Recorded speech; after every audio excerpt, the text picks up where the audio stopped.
안녕하세요. 유튜브 시청자 여러분, 망고맛두부입니다.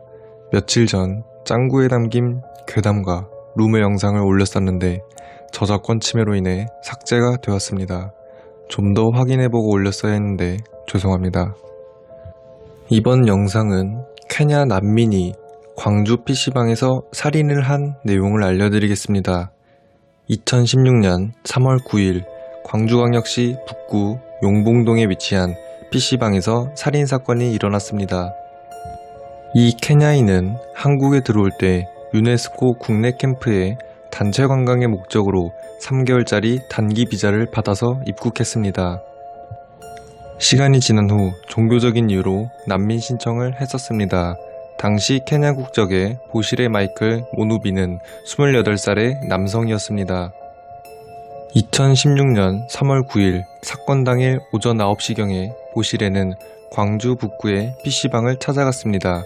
찾아간 목적은 난민 신청을 한 뒤 승인 나기에 시간이 오래 걸렸고 언어도 안 통하고 아는 사람 없는 나라에서 돈을 벌기가 매우 힘든 상황이었습니다. 그래도 난민 신청 지원을 통해 생계를 조금은 이어나가고 있었지만 턱없이 부족한 지원에 부족하다고 느끼고 다시 케냐로 돌아가기로 했습니다.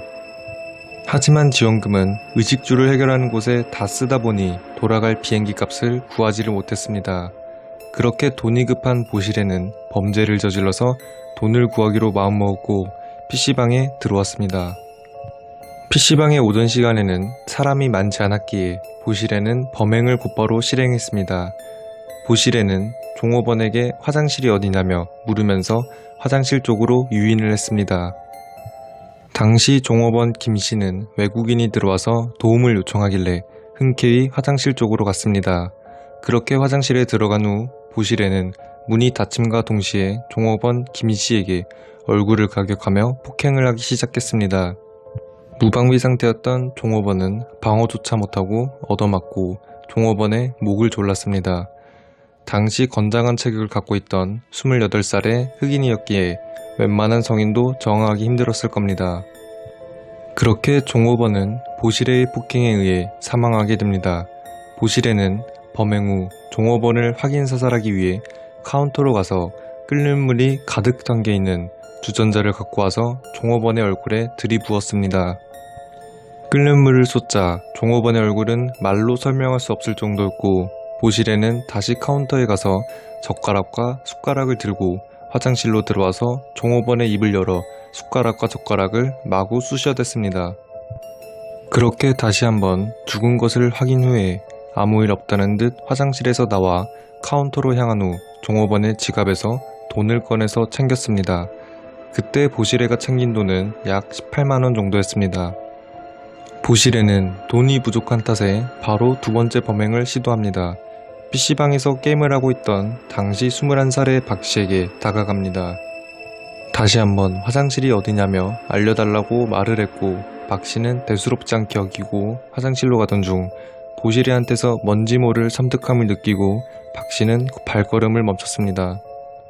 하지만 그 순간 보시레는 박씨의 멱살을 잡아당기며 자신이 벌인 범행이 들통날까봐 살해하려고 했습니다. 이때 박씨는 죽기 살기로 도움을 요청했습니다.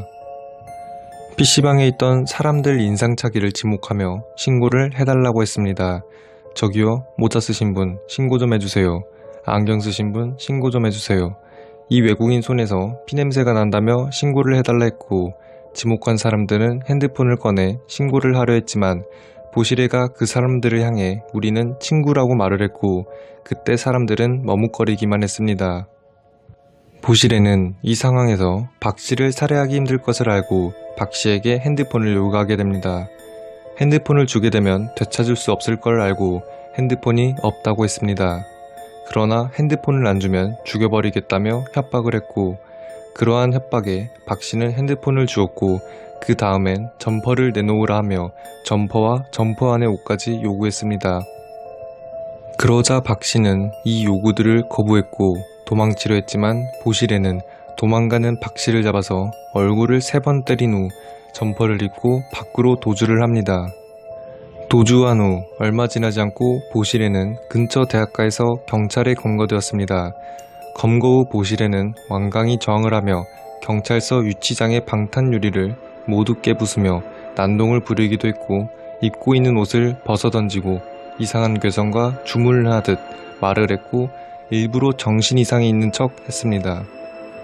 보실에는 묵비권을 행사하며 보실에가 있는 광주 북구 경찰서에 자국민 보호를 위해 케냐 대사관 직원이 왔고, 상황 설명을 한 뒤 보실에랑 면담을 하려 했지만 그 직원에게도 계속 난동을 부리는 모습을 보고 무섭다며 면담을 하지 않고 다시 대사관으로 돌아갔다고 합니다.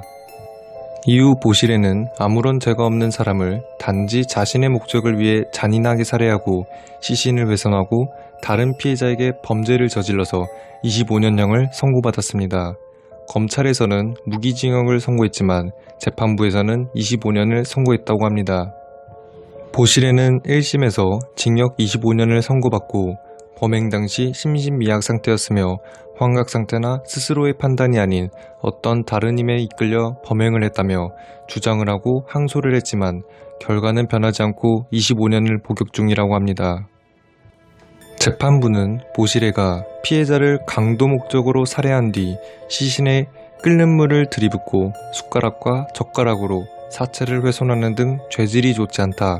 그리고 피해자의 유족들이 소중한 가족을 잃고 평생 치유할 수 없는 정신적 상처를 입은 것을 감안해 중형을 선고했다고 밝혔습니다. 이렇게 외국인이 우리나라에 와서 무고한 시민을 살해한 사건을 전해드렸습니다. 영상 업로드가 늦어서 죄송하며 시청해주셔서 감사합니다. 여러분의 좋아요와 구독은 저에게 큰 힘이 됩니다. 지금까지 망고맛 두부였습니다.